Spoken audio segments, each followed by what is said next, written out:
11 अगस्त से शुरू होकर 15 अगस्त तक चलने वाले हर घर तिरंगा अभियान और केंद्रीय बजट को लेकर बीजेपी द्वारा पत्रकार वार्ता में जानकारी दी गई। भारतीय जनता पार्टी नगर द्वारा भाजपा कार्यालय पर केंद्रीय बजट 2024-25 एवं हर घर तिरंगा अभियान को लेकर एक पत्रकार वार्ता आयोजित की गई। पत्रकार वार्ता को सांसद अनिल फिरोजिया, विधायक अनिल जैन कालूहेड़ा, नगर अध्यक्ष विवेक जोशी ने संबोधित किया। पत्रकार वार्ता में महापौर मुकेश टटवाल, प्रदेश सह मीडिया प्रभारी सचिन सक्सेना, सत्यनारायण खोईवाल, मीडिया प्रभारी दिनेश जाटवा, राकेश पंड्या, जगदीश पांचाल मौजूद थे। सांसद अनिल फिरोजिया ने पत्रकारों को संबोधित करते हुए कहा कि केंद्र सरकार द्वारा पेश किए गए वर्ष 2024-25 के बजट में प्रधानमंत्री द्वारा निर्दिष्ट ज्ञान, जिसमें गरीब, युवा, अन्नदाता, नारी समूह के उत्थान पर केंद्रित और विकास भी विरासत भी के तहत वित्त मंत्री के द्वारा मध्य प्रदेश में विशेष रूप से गरीब कल्याण, इंफ्रास्ट्रक्चर, पर्यटन और रोजगार सृजन पर ध्यान दिया गया है। इस बजट में कृषि में उत्पादक और अनुकूलनीयता, रोजगार और कौशल प्रशिक्षण, समावेशी मानव संसाधन विकास और सामाजिक न्याय, विनिर्माण और सेवाएं, शहरी विकास, ऊर्जा सुरक्षा, अवसंरचना, अगली पीढ़ी के सुधार मुख्य बिंदु है। हमारी सरकार उत्पादकता बढ़ाने और जलवायु की अनुकूलता किस्म के विकास पर जोर देने के लिए किसी अनुसंधान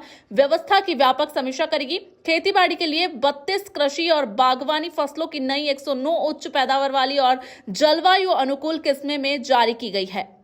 विधायक अनिल जैन कालूहेड़ा ने पत्रकार वार्ता को संबोधित करते हुए कहा कि हर घर तिरंगा अभियान प्रधानमंत्री नरेंद्र मोदी व प्रदेश आह्वान पर उज्जैन नगर में चलाया जा रहा है, जिसमें नगर के सभी 9 मंडलों के प्रत्येक बूथों पर हर घर में तिरंगा लहराया जाएगा, जिसको लेकर सभी मंडलों की बैठकें हो गई हैं एवं कार्य योजना बनाई गई है। 14 अगस्त को प्रशासन द्वारा आयोजित तिरंगा यात्रा में हजारों की संख्या में सहभागिता एवं तिरंगा वितरण होगा।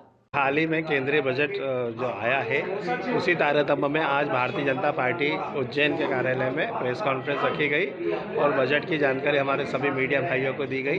तो ये जो बजट है सर्वव्यापी, सर्वस्पर्शी बजट है। मोदी जी का बड़ा महत्वाकांक्षी बजट है, उन्होंने कहा है कि 4 जात रहेगी, अन्नदाता, गरीब, किसान और महिलाएं और युवा। तो आज उसी को ध्यान में रखते हुए बजट पारित किया गया है।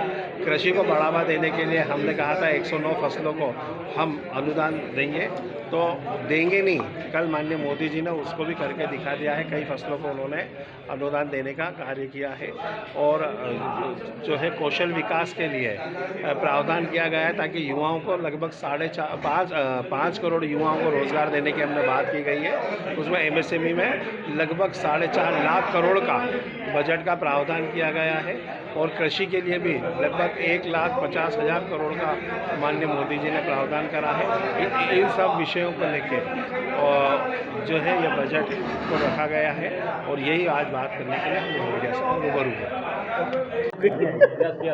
देश के यशस्वी प्रधानमंत्री नरेंद्र मोदी जी और प्रदेश के यशस्वी मुख्यमंत्री जी डॉक्टर मोहन यादव जी के आह्वान पर पूरे प्रदेश के अंदर, पूरे देश के अंदर तिरंगा यात्रा और घर घर तिरंगा, हर घर तिरंगा, इस आह्वान को लेकर के समाज का प्रत्येक तबका जागृत है और अपने घर पर तिरंगा लगा करके हम आने वाली पीढ़ियों को इस बात का भी एहसास कराने का, उन्हें उस बात का ज्ञान हो कि यह भारत में यदि हम खुली सांस ले रहे हैं तो उसके कारण उन शहीदों को आज हमें नमन करना है, जिनके कारण हमें आज़ादी मिली है।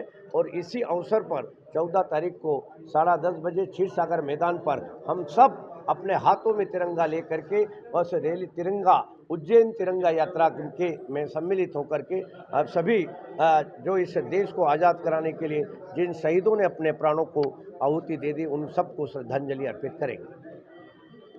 महाकाल मंदिर में दर्शन को लेकर जो है वो सारा, हाँ बहुत अच्छी बात है। वो सारा विषय चूँकि पेपर में आ गया है, उनके कटिंग को आप फिल्माइए, अच्छे से है।